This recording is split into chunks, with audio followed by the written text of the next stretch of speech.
Hey guys, Noah Madar here, again you with us in the traders. Today I want to talk with you about the trading war. Everyone asks me about the trading war, when it's gonna end, what's happened with that, how they can make money or not losing money. So I'm here first to explain you how you're not going to lose any money. Second thing, how you can make money from the trading war. So stay with us. Hey guys, Noah Madar here. As I said in the promo, today I want to talk with you about the trading war. Everyone asks me when it's gonna end. What about the trading war? I can't buy a stock and it goes up and then Trump tweets something so they lose money because of its tweet.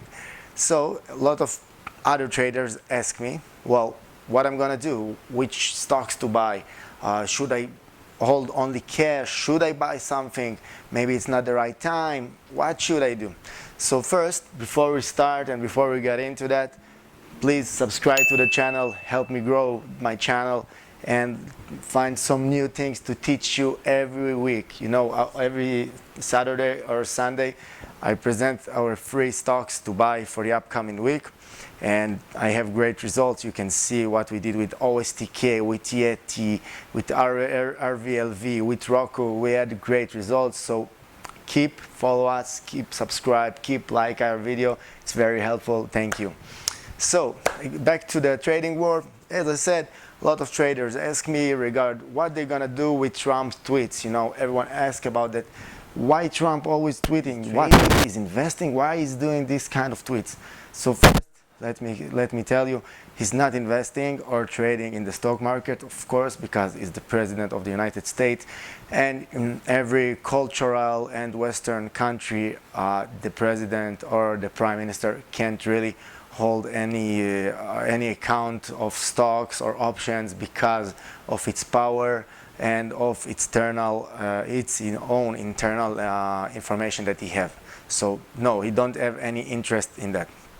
If you got to the mind of Donald Trump and follow him for a while, as I did in the past and I'm doing even now, well, I read his books in the past before he was president and I read a lot of articles regarding it, and also is a big fan of our prime minister. So we have a lot of talking here regarding Donald Trump, so I learned how to understand the guy.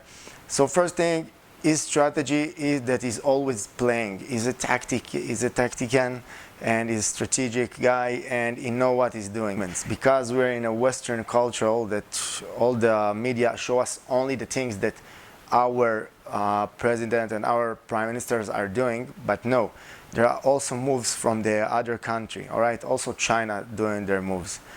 Well, first thing you need to understand is that the stronger country is the US, all right? US is the only one that can win in the end of this war, but China knows that, all right? It's not that China thinks that they can win this war. They can't. They know that the US are way stronger than them. But China, they know they're gonna lose, but they try to minimize their losses, all right? All they're doing is try to minimize their losses as much as they can. Right? They know they can't win, so they try to minimize their losses. The US know that they are the only player that can win, all right? But they try to make their gains higher, all right? So the one know that he's going to win, the other know that he's going to lose. Now they just need to agree on the price, right? That's the one side of the stock market these days. This is the volatility side, why it's so volatile.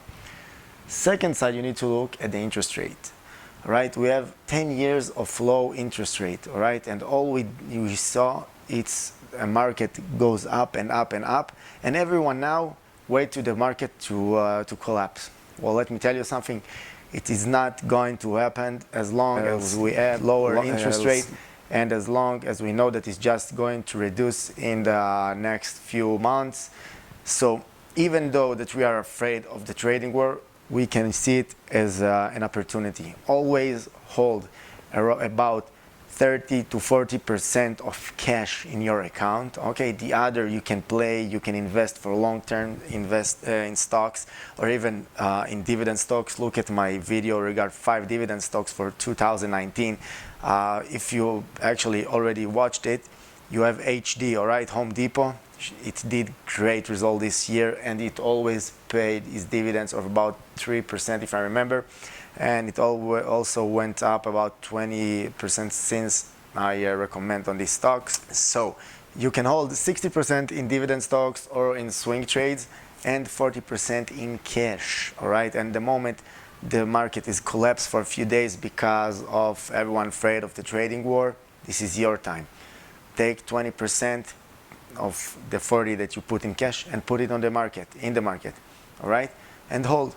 When it goes up, as I said all the time, put money in your pockets, all right? And take it out, all right? But always work with this 40 or 30%, something like that. With the 60% of the dividend, you don't need to worry about. Just hold it, it will give you the dividend, right? You'll get the money. It doesn't, I don't say buy pharmaceutical and you don't know what will happen. No, buy strong stocks with low dividend, but with a exact dividend that is not going to change. You'll get it. You'll see increase in the stock in the future because there's a low interest rate, so investors always coming back to the market. They don't have what to do with the money, so they always come back to the market. You need to remember that. So first thing, don't afraid of the trading war. Why you don't need to be afraid of the trading war? Because we are in reducing interest rate times, all right? Third thing, always hold 40% cash for a drop. When there is a drop, buy, all right, at least with 20% of your money, and always hold, always watch, always wait. The other 60% you don't need to fear, just keep them in dividend stocks, okay? So I hope you like this video. I'm Noah Madar. I'm here to explain you how to make money. Please subscribe to the channel and help me make it bigger. Thank you. Bye bye.